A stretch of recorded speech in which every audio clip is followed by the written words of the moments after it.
Thank you for joining us. Acting Public Relations Officer of the Ghana Education Service, Reverend Jonathan Bette, says the service has supplied chalk to schools for the 2014-2015 academic year. According to the GES, thousands of boxes have been made available to all educational directorates as far back as March to be supplied to all schools this year. According to Reverend Bette, the service will conduct investigations into the shortage in the Eastern region following the request by headmistress of the Kokorantumi Presby Basic School last week. Enough chalk has a different meaning. What I'm saying is that we have allocated and distributed enough chalk to schools for this academic year, 2014-2015. As at March, we dispatched boxes of chalk to all schools in the whole country. I have the figures to prove to you that we have dispatched all this to all the schools in Ghana. So if there is a shortage somewhere, it means that the schools are doing very well, the teachers are doing well, and there could be a shortage. I can't deny that fact. A shortage will come when the allocation is exhausted. But so what's the process then? If the school realizes that they are getting short of chalk, who do they speak to make sure they get the next order in the nearest possible time? This is a very beautiful question. A procedure is made that when there is a shortage of logistics or anything in any of the schools, the head teacher, who is the administrator of that school, must consult the service supervisor. Service supervisors will also consult their directors, and from their district directors, it goes up and it reaches the top official. But wouldn't you say that is too much bureaucracy in the system? I mean, it's just chalk. Yes, that is why there is a decentralization. Ghana Education Service is decentralized. That authorities have been given to the district directors. So in all district directors directories, we have depots where we keep logistics. So when there is a shortage of any of these things, they are supposed to quickly call on their district directors for allocation or redress of that issue. Currently, we understand that you will be investigating the issue of shortage of chalk in the Eastern region, or you do this across the country? Yes. Plans are underway to investigate. When you hear issues of this nature, there is a need for verification. So we have to go to the ground and then make sure what we are hearing is a fact. If it is a fact, there will be more allocation. You cannot give more than necessary. But if somebody has exhausted something, you need to make provision for that. Flag bearer of the opposition New Patriotic Party, Nana Addo Dankwa-Akufo-Addo, has vowed to take practical steps to end corruption in Ghana if he's elected president. Now, for example, he's promising to appoint an independent special prosecutor to deal with corrupt government officials. He was speaking to Ghanaians at an event in London. To create an atmosphere and a culture of accountability in the public space. And what does that mean? To do everything possible to minimize corruption. I have said it and I'll repeat it. But once again, God willing, I have the chance next year. I want to make it clear to everybody who's going to work with me that if your goal in coming to government is to enrich yourself, then don't come. You find your way to the private sector. SHRAG, as presently constituted, is to make the body to be the fulcrum for the anti-corruption drive in our country. It is both an ombudsman, it is a human rights watchdog, and it is also an anti-corruption agency. That's too big a remit for any one institution.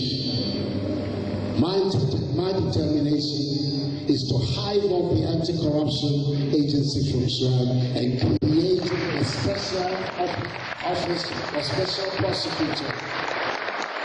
And that office of special prosecutor will be manned by men and women who are not chosen by the President of the Republic. They'll be chosen by a formula that ensures their independence intelligence and their capacity to be able to work. Communications Director of the Convention People's Party, Niyama Konfra, is skeptical of Nanado's intentions in making that promise to end corruption. He says the NPP flag bearer is only trying to win votes.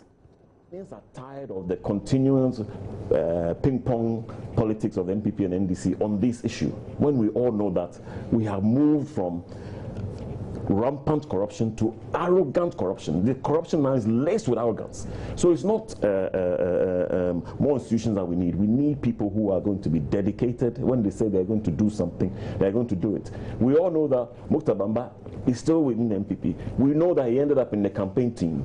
And so what are we talking about? Let's show example. Let's not keep fooling Ghanaians with making fancy promises about what we're going to do. Let's see action. Of course, I welcome his comment that public service should only be exactly that, public service. If you come into public service, you know you're coming into public service. So I welcome that element of what he has to say, but I don't think that we haven't seen action backed up with such words before. They make such promises, they come into government, and the same old corruption comes. We've seen rampant corruption move into arrogant corruption. We're seeing impunity continuing, and that happened on the MPP, happened on the NDC. It's escalating on the NDC. And the bottom line is that these two parties need to go.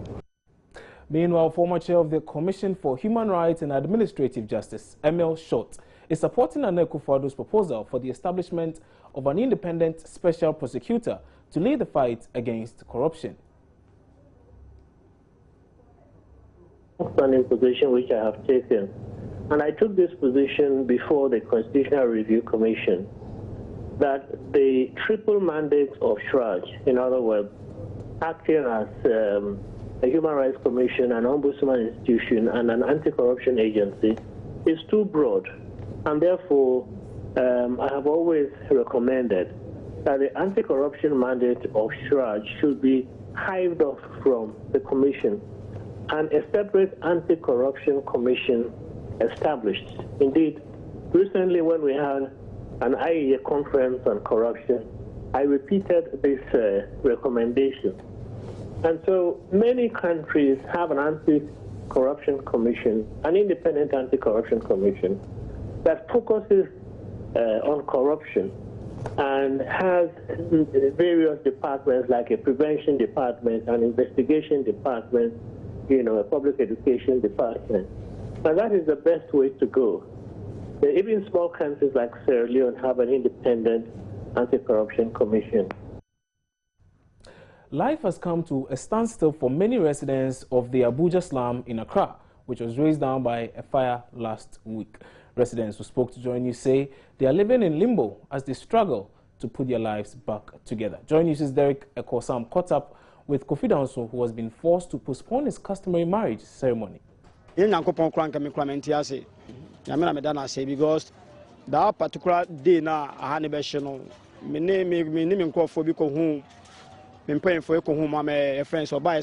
I thank God for keeping me alive. On the morning of the disaster, I went to meet my prospective in-laws for the items for my traditional rites. Because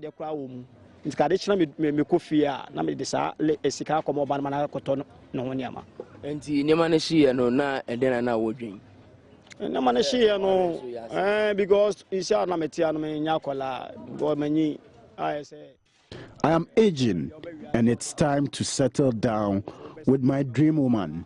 I've asked my fiancée to move to her parents' residence. I said, to send them, I lost my life. And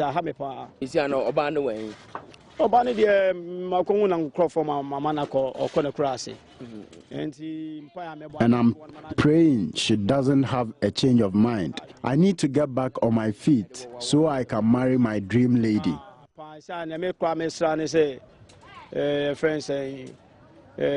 for because I But that's not all there is to the Abuja fire disaster. Most of the residents were out of their rooms when the fire started. But I'm going to work.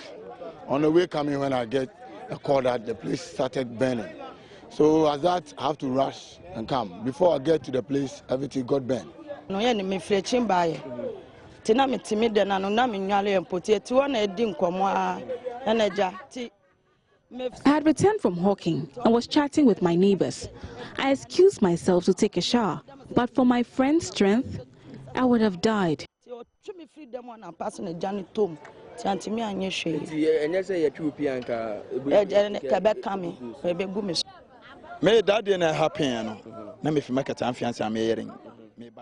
I was returning to my house after selling my wares at the market, but I realized I was hungry and decided to go look for food to eat. That was when I saw smoke coming from here. We did not expect it to have such an effect on our lives. I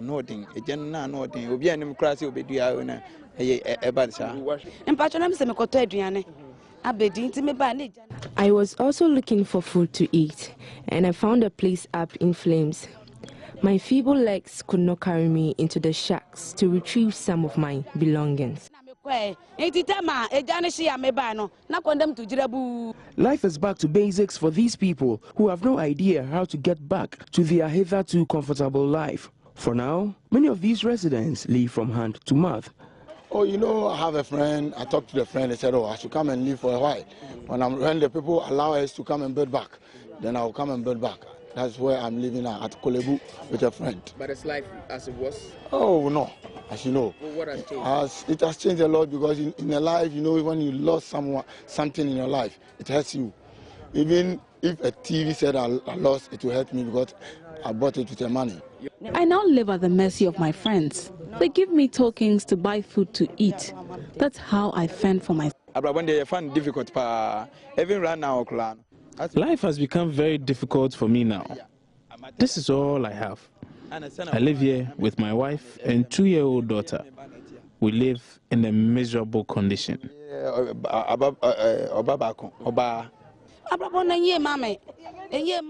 Life has become unbearable for me now. I hardly have enough to buy food to eat. I sell these polythene bags just to survive. But the dividend cannot support me. The trauma of seeing their once vibrant community now silent as a graveyard is one they will not recover from for a while. From Abuja in Accra, Derek Ekosam for Joy News. 2 people have burned to death in the fire incident at Tema. The 2 were believed to be sleeping in a room made of wood, which caught fire, trapping them to their death. Joy News' Kwame Yanka is the man on the ground and joins us with more on the phone. Kwame, who are these people, and tell us how this happened?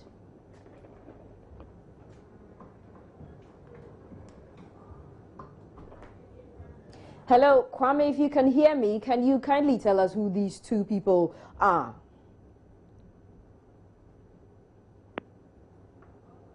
I'm not sure we have Kwame on the line, but that's the story we are following up on. 2 people are believed to have died in the fire in their home. Their home is made from wood, and it's believed that they slept with a lit candle while this happened, and it caught fire, and they passed away. We'll try and reach our reporter, Kwame Yanka, and get some more details.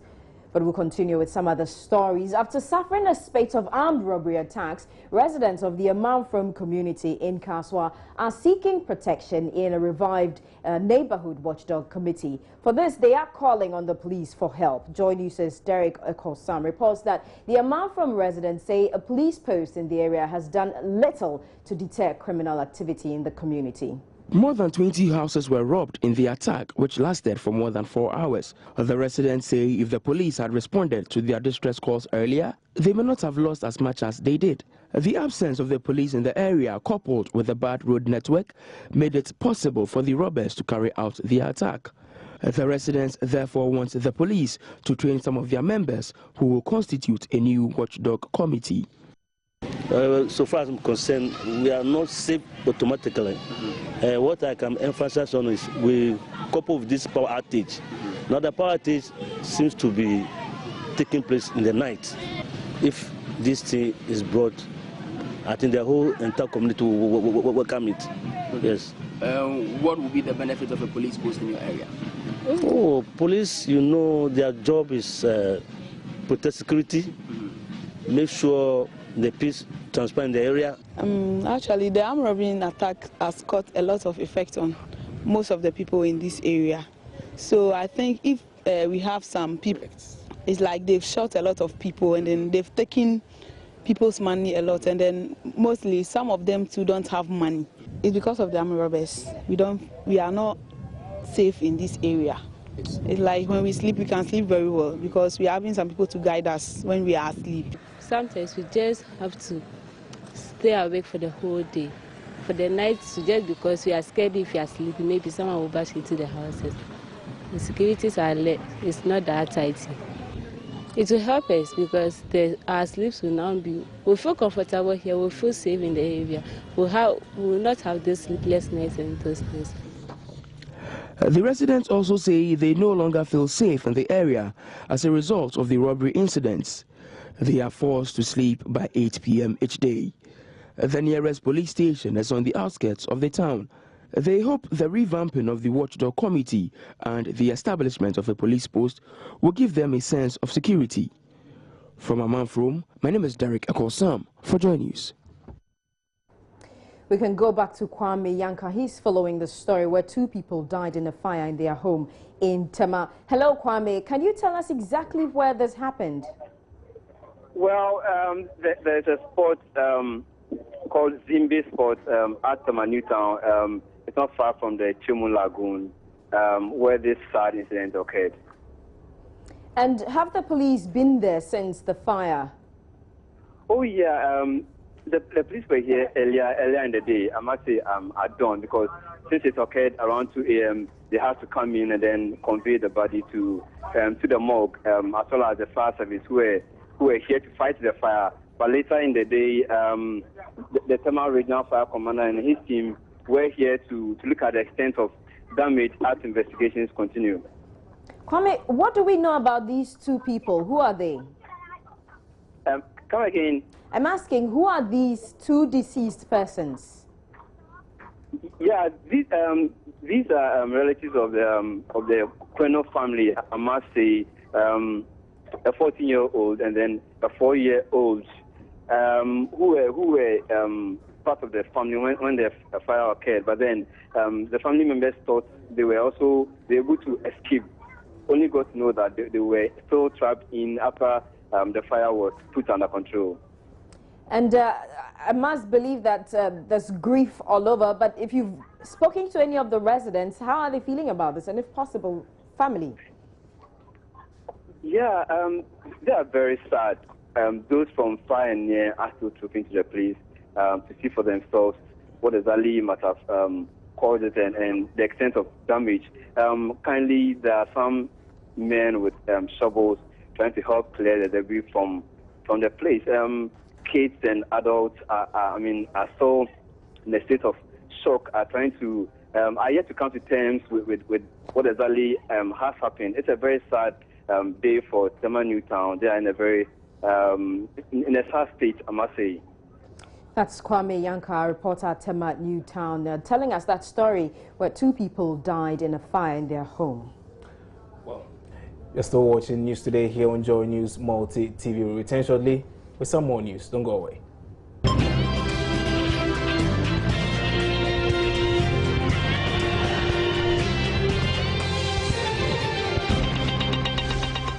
Welcome back from that very short break, and we can do some more stories now. And let's now turn our attention to Kumasi, where doctors in that region have performed what could count for a medical miracle. Now, they've managed to carve a certain vital organ for a 33-year-old woman who lived much of her life without one. Mahmoud Mohammed Nuruddin reports on the miracle of a sex organ carved in a surgical theater. Born without a reproductive organ, Abna was stigmatized and subjected to verbal abuse. These killed his zest for life.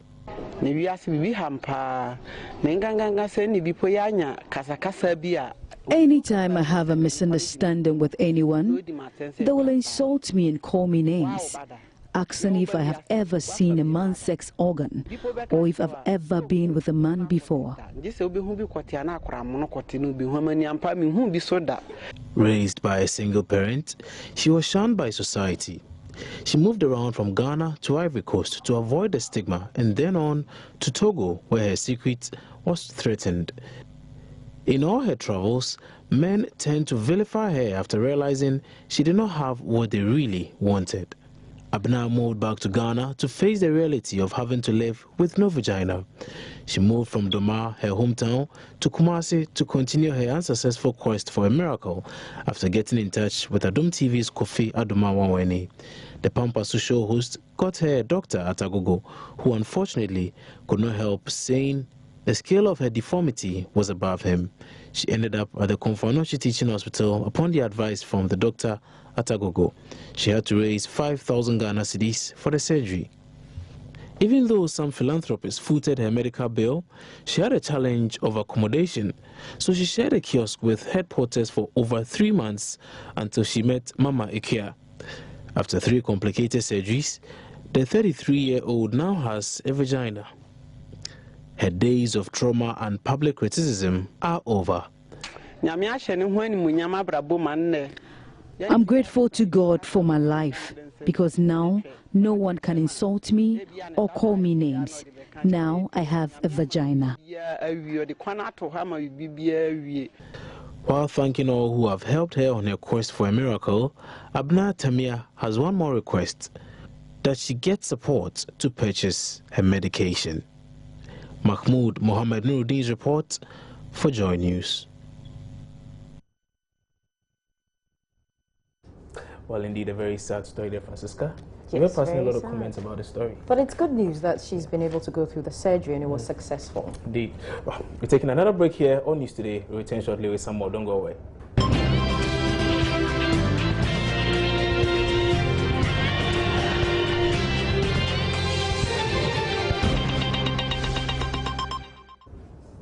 Welcome back to the business segment. Now, freight forwarders in Nigeria say government's decision to terminate the contract of destination inspection companies, or DICs, would enhance activities at the ports.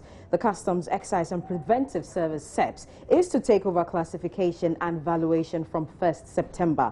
But there are concerns this could affect some or cause some setbacks. Dr. Eugene Nweke is president of National Association of Government-Approved Freight Forwarders in Nigeria. The contract was spread out the graduated milestone transitional handover, which includes the sensitization.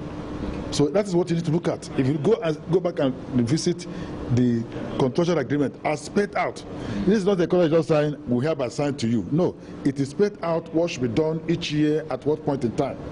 So that's what you're going to visit. When you visit such a contractual agreement, you will now find out at what point in time. In fact, the sensitization process of handover must be imbued in that contract. It doesn't require, when you're not going to take over, you're not singing a new song. No, it's a gradual thing. Gentlemen, this is where we're going, and this is where we're training you, because we want to hand over this type of quick social thing to you, so that the efficiency will come, so that it will facilitate.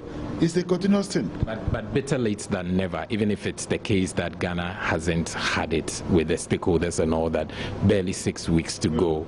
If there's no stakeholder meeting, then what is the freight forwarders doing? If there's no stakeholder meeting, then what is Nigeria Ghana Custom doing? Generally, during the transition, what were some of the challenges that you experienced, or some of the lessons that you think that would be important for Ghana to also learn from and not repeat the same mistake? The problem they are going to get is the activities of the proponent of anti-change. Those who are opposed to change will never allow change to come. Basic change is constant. Whether with or without, the change will still come. But those who are beneficial to an old order, who have entrenched certain cartel interests, will be their first problem. Aside that, I'm looking at a technical issue, so that, for instance, the engagement of some companies and the technical issue they're going to have system. Is the compliant level of the shipper and the trading public will come to play. Technically, that's what we call honest declaration. How honest has a trader declared his cargo? How honest has he documented his trade imports and declared them into the system? That's one of the issues. Ex-pump price of fuel is likely to see a further drop this week. The announcement comes barely 24 hours after the Chamber of Bulk Oil Distributors and oil marketing companies were accused of manipulating and exploiting consumers. Some fuel retail outlets have adjusted their rates downwards after the recent 23% reduction on the market. But Joy News checks reveal fuel prices will see a further drop from Tuesday, 21st July. Fuel price, when it's coming down, we thank God that it's coming down. But about the prices, you know, fuel is not our big problem as a transport owners. But our problem is how to reduce the pass for the cars. Like right now, how do you buy a tie? One tie is almost 200 Ghana. You get me? And if you go Abuja to buy engines, the same problem. You know, if fuel is coming down, we thank God it's coming down. But our problem is we are begging for Abuja people to reduce their pass to. You get me? That is our problem right now. I know it is. But they say they will reduce it. So what do you think? Do you think but lorry fare calm down. A few prices reduce, but lorry fare normal.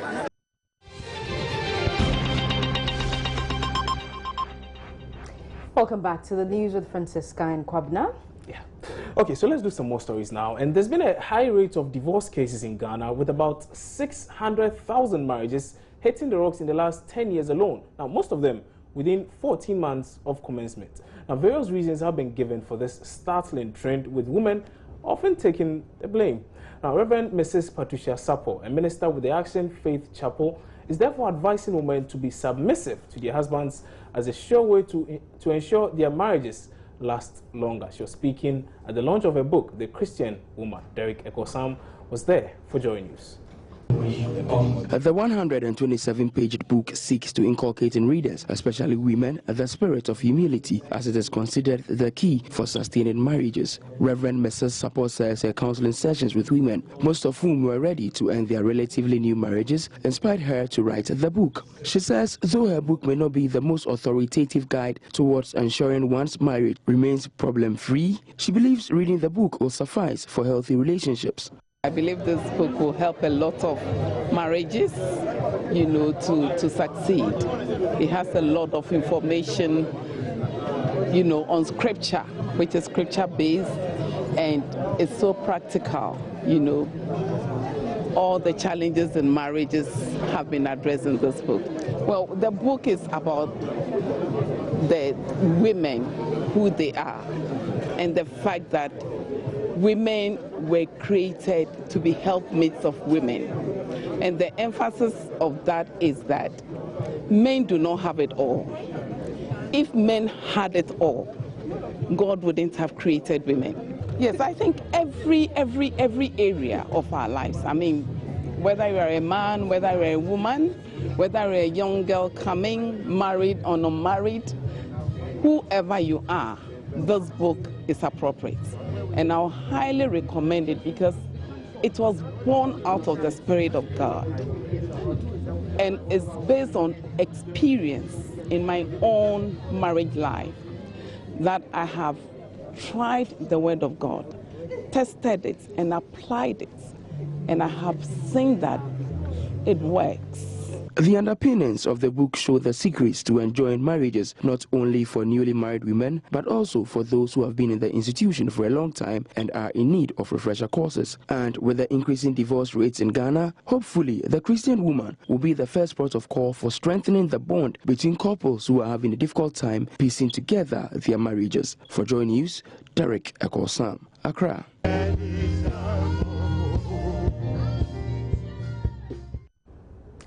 Well, that's The Christian Woman. Kwabna, you should get a copy for your soon-to-be wife. I think you should also get a copy. Oh, sure, I will. Yeah. Well, time now for us to check out the very latest in the world of sports.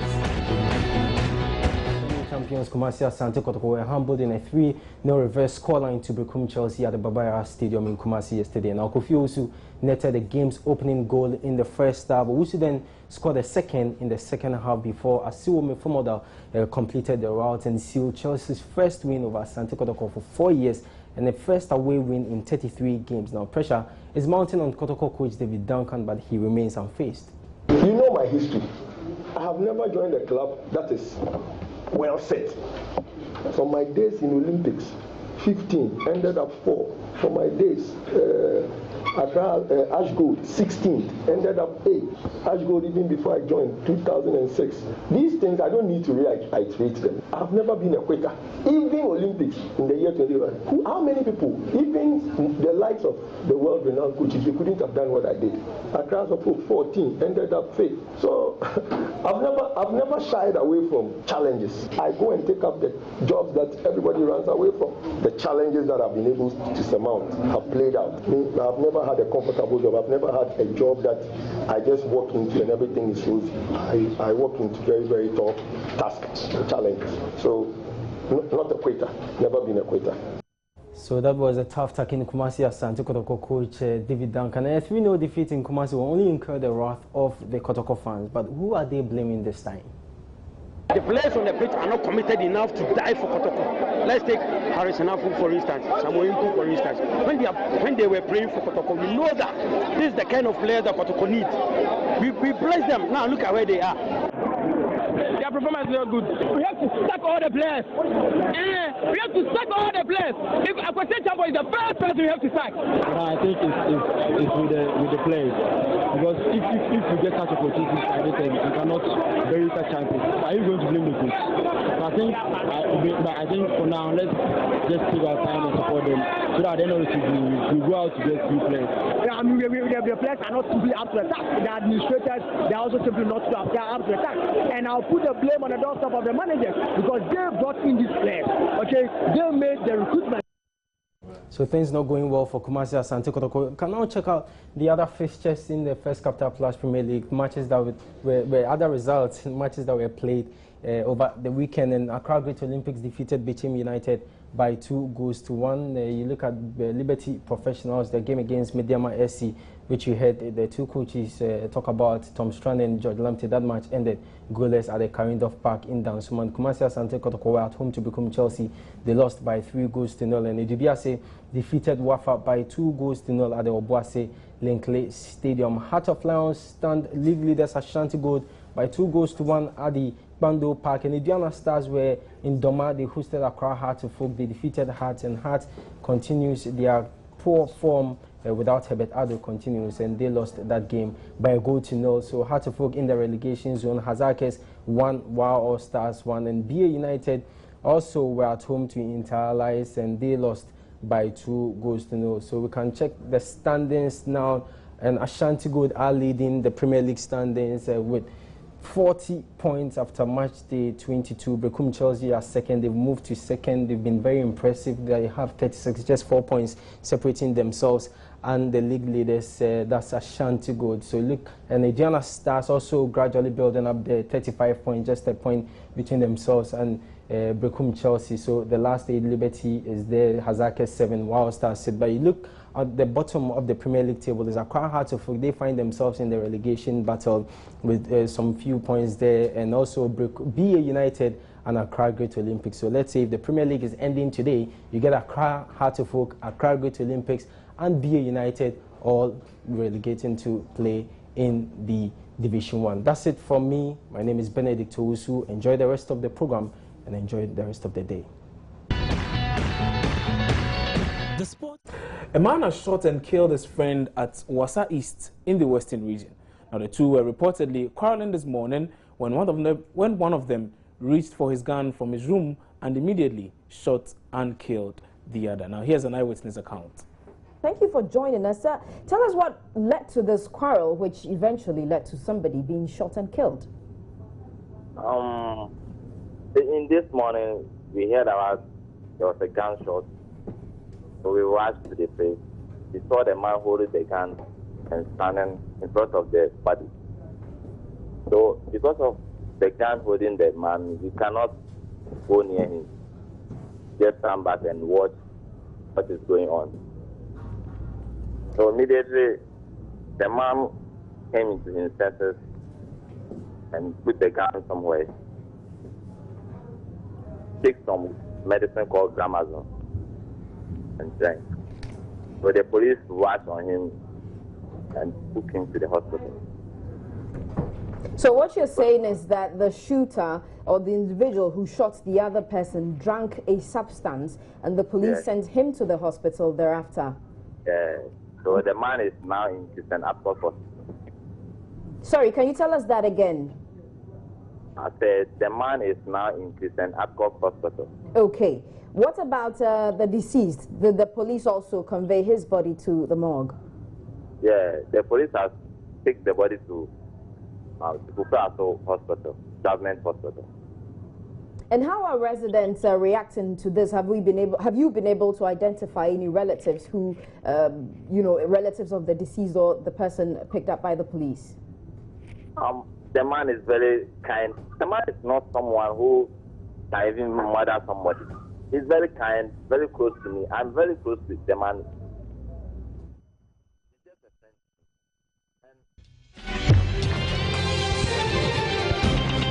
What do you do when you're running late for an event but do not have any mirror with you? Francisca, what do you do? If there's no mirror, I pray to God I'm looking fabulous. Oh, okay. But anyway, for many others, well, they obviously do well with their phones. And this is where the ingenuity of women come to play. And no wonder Francisca uses a phone with such a big screen. Now, they rely on a gadget. That's the phone. Let's just have a look at this. I use it to comb my hair, do my makeups. Maybe I use it for my lipsticks and those. Because if you don't have a mirror, you can use your smartphone as a mirror. The smartphone, it's easier, you see. But for the mirror, you see it clearly. But for the smartphone, it's sometimes it's dark, but you can see your face. But sometimes, maybe because of the air, it can blow your hair away. So when you sit in the car, you have to dress it up. I see to it that everything on my face is okay. For the phone, everywhere I go with it. So using that one, it's handy. The reason why I use the phone is that it's handy, and everywhere that I go, I use it. That's why. But when you're using the phone, as compared to the mirror, do you get visual effect? Yeah. It depends on the type of phone you're using. Okay. Yeah. So what type of phone will give you the nice effect? The one with the big screen. The one with the big screen. Yeah. Yeah, I do use my mirror, my smartphone as a mirror. In a case where I don't have a mirror in my bag, I use it to make up my face, and I guess the mirror. But in my case, whereby I don't have mirror, I use my smartphone. In some way, I would say yes. Yeah. Well, that'll be it for the entertainment news segment. On the international front now, an explosion has killed at least 27 people and wounded nearly 100 in the Turkish town of Suruk near Syria border. The Interior Ministry gave this information. The blast occurred in the garden of a cultural center at about 9 a.m. Hundreds of youth or workers were reportedly staying there. Officials are investigating the possibility it was a suicide bombing. Suruk, located near the Syrian town of Kobani, houses many refugees who fled fighting there in recent months. Kobani has been a battleground between militants from the Islamic State IS group and Kurdish fighters since September last year, when IS overran the town, forcing most of its residents to flee into Turkey.